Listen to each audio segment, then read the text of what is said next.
সবাই বলে না বাবার বাড়ি মধুর হাঁড়ি। জি ভাই ও বোনেরা, কেমন আছেন? আসসালামু আলাইকুম। ছোট্ট একটা ব্লগ নিয়ে চলে আসছি আপনাদের মাঝে।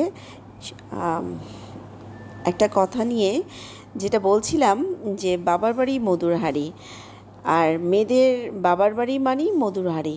আর এখন যেহেতু আমার বাবার বাড়ি নেই, তাও কিছুই করার নেই, বাবা মা দুজন নেই, দুজন চলে গেছে পরপারে, তো বাবার বাড়ি নেই যেহেতু, তো কিছুই নেই। এখন আছে ভাইয়ের বাড়ি। তো চলে গিয়েছিলাম ভাইয়ের বাড়ি, যেখানে আদর পাবো সেখানেই তো যাব, তাই না? ভাইয়ের বাড়ি ওখানে গিয়ে এই যে রান্নাটা দেখছেন, এটা হচ্ছে রাইস, ফ্রাইড রাইস। আমার ভাবি রান্না করছে, আমার মেজো ভাবি রান্না করছে। খুবই মজাদার রান্না বান্না করতে পারে, খুবই মজাদার ভাবি রান্না করছে। আমি সাথে সাথে একটু ভিডিও করে নিচ্ছি। তো রাইসটা সিদ্ধ করে নিয়েছে, সেই সিদ্ধটাই আপনি একটু আগেই দেখিয়েছেন। এখন সসেস, তারপরে কুচি কুচি করে কি সুন্দর করে রসুনগুলা কুচি কুচি কুচি করছে, দেখছেন কি চমৎকার। ভাবি আবার ছোটোখাটো একটা শেফ। এখন রান্নাটা, রাইসটা সিদ্ধ হয়ে গেছে, দেখতেই পাচ্ছেন খুবই সুন্দর হয়েছে এবং ঝরঝরে হয়েছে। তো যাই, যেটা বলছিলাম, যেহেতু বাবার বাড়ি নেই, তা মজার মজার খাবার খেতে পারি না। তা এখন ভাইয়ের বাড়ি গিয়েই মজার মজার খাবার খাওয়ার চেষ্টা করি।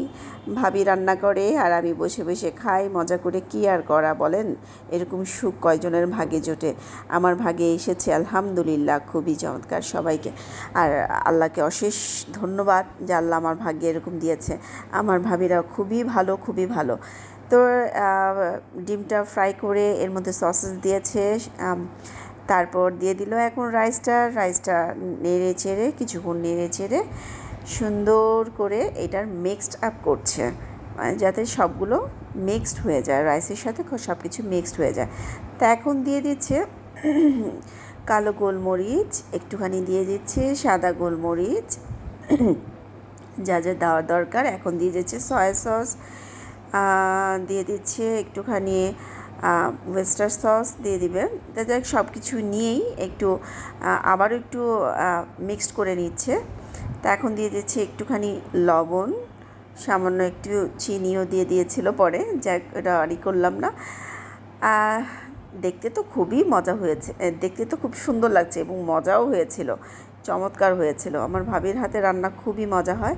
এখন দিয়ে দিল ক্যাপসিকাম, আর ক্যাপসিকামটা দিয়েই আবার আরেকটু নাড়াচাড়া করছে, আবার একটু মিক্সড করে নিচ্ছে। তো এই তো রাইসটা হয়ে গেল, প্লেটে সার্ভ করছে। দেখতে কি সুন্দর হয়েছে, কি চমৎকার, এবং খেতেও কিন্তু খুব মজা হয়েছিল। আমরা সবাই খুব মজা করে খেয়েছি।